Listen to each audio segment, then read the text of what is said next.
But Chris Rock is damaged. In the day and age of mental illness or traumatic incidences that affects one's mind and psyche and what have you, yeah, you might see him at Knicks games. What's up, everybody? Welcome back to another episode. So Stephen A. Smith is standing down after receiving backlash for saying Will Smith needs to publicly address the black community regarding him slapping Chris Rock at the 2022 Academy Awards. During Monday's episode of his show, the ESPN anchor clarified his original comments before acknowledging the feedback he's received from Will Smith's supporters. According to Stephen A., Will's actions directly affected Will Parker, who produced the Oscars that year and was the first black producer to do so. He also believes Will's film Emancipation was possibly snubbed the following year due to his behavior, also asserting that director Antoine Fuqua may have missed out on Best Director nomination. Stephen A. then added that he never discouraged the public from supporting Will and acknowledged that the actor's life has been more good than bad. He also shared that he received countless messages from black fans of Will who wholeheartedly disagree with the notion that the actor owes the black community anything. So that we're all on the same page, let's listen to Stephen A. Smith. Please like the video and subscribe. Thank you. When we use the word forgivable or forgiveness, that's for Chris Rock to deal with. It's his call. He could have had the man arrested that night and insisted to the LAPD that that not be the case. Could have pressed charges thereafter and insisted on not doing that to Will Smith, not making the incident any bigger than what it was. Yes, he came out with his own flick for next fix, got about $20 million for it. After tax, he probably walked home with about $6. But Chris Rock is damaged. In the day and age of mental illness or traumatic incidences that affects one's mind and psyche and what have you, yeah, you might see him at Knicks games. Yeah, you might see him still going about the business of performing on tour or doing his job or handling his business. Chris Rock will never get over that. Ever. Will Smith apologized. I'm not saying he even has to apologize. I'm saying that while I watch him and Martin Lawrence promoting this movie, and I'm quite sure the reason he hasn't addressed it is because the studios don't want him to, and there's an obligation that you have with them. All fair, I get it. But somewhere along the way, he has to sit down and talk to the black community. You can see all the white people around Will Smith all you want to. Black folks have loved and revered this man for decades. He was the closest thing to perfection, as his friend Charlie Mack once told me, for decades. Everybody makes a mistake. This is not hatred. I love Will Smith still. But you got to have a conversation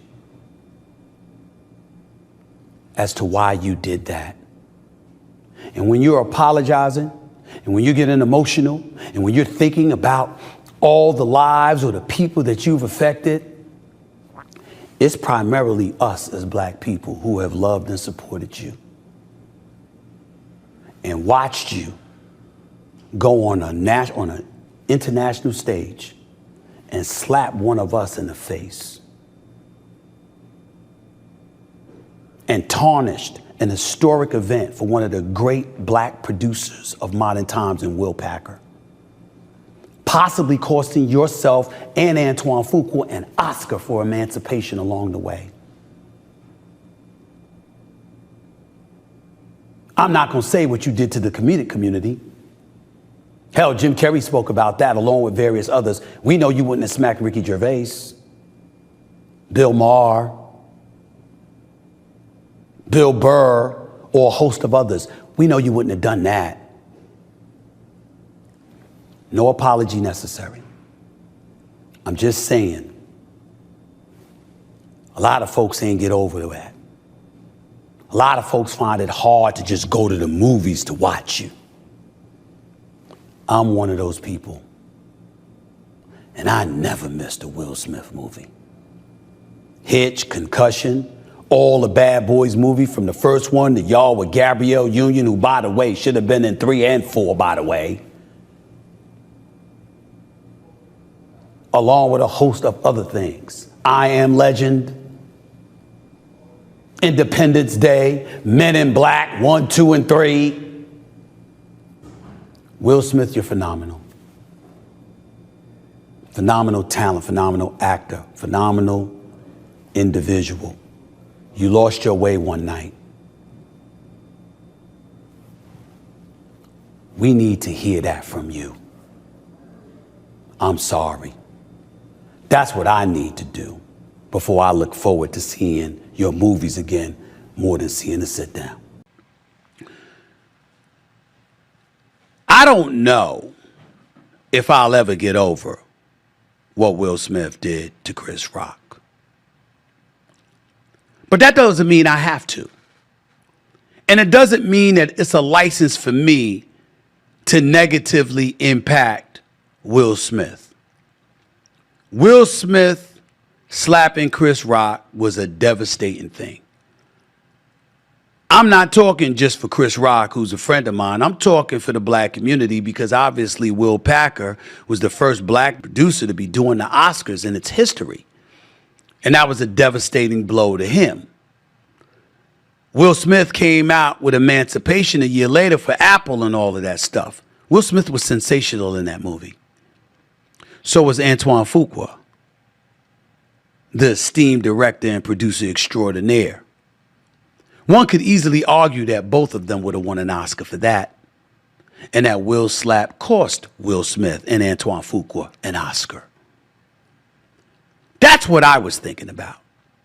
I was thinking about black folks everywhere aspiring to be in this business, aspiring to succeed, and something like that happens and it was a blemish on all of us. Because I know how much white America reveres Will Smith. And the thinking along the lines in my mind was, hell, if he did that, what would the rest of us do?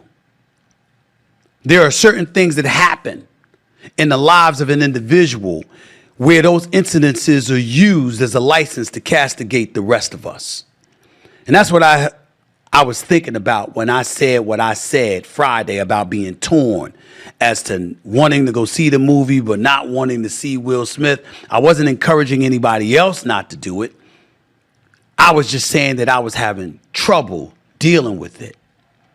And then I got a call from my man Charlie Mack.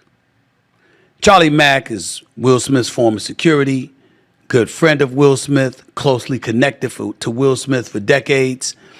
I've known Charlie Mack for nearly 30 years.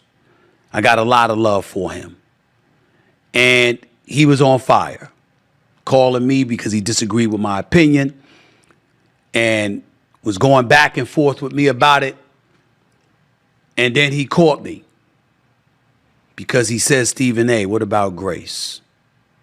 What about Grace? This is how he feeds his family. This is how he earns his living. He don't have a right to earn a living ever again. He can't make a mistake, Stephen A., when he never made a mistake before. That's a damn good point. Bigger point he made was Martin Lawrence. Because we all look at Martin Lawrence. If you watch Martin from back in the day, ladies and gentlemen, you can't find nobody that loved Martin Lawrence more than me. That brother is brilliant. That brother has done nothing but create laughs and laughter for us for decades. We should all revere him. And he's the one that brought Will Smith on to Bad Boys. And Will Smith's still doing Bad Boy movies with him. Because you know he damn sure ain't trying to do it with anybody else. That's love right there. That's loyalty right there. And then you got to take into account the inordinate amount of people who work on a movie and how they're employed and how they have opportunities. And all because Will Smith is doing what he's doing. And then you got to take into account the fact that throughout Will Smith's life, not just his career, there has been exponentially far more good than bad. And I certainly did not mean to gloss over that. I didn't mean to act like that wasn't reality, that that didn't happen. And so I really appreciate my man, my brother, Charlie Mack, for calling me and passionately making that case to remind me of what Will Smith is, who he is, and what he has meant to all of us. You see black people gravitating to him. I'm getting text messages and emails all over the place. Who said he lost our support? He never lost it. We didn't like what he did. It was unfortunate what he did. But damn it, we love Will Smith and we forgive him. You don't hear Chris Rock talking about it and complaining about him. Eventually they'll meet and they'll talk, Stephen A. We heard all of that. So I got to stand down.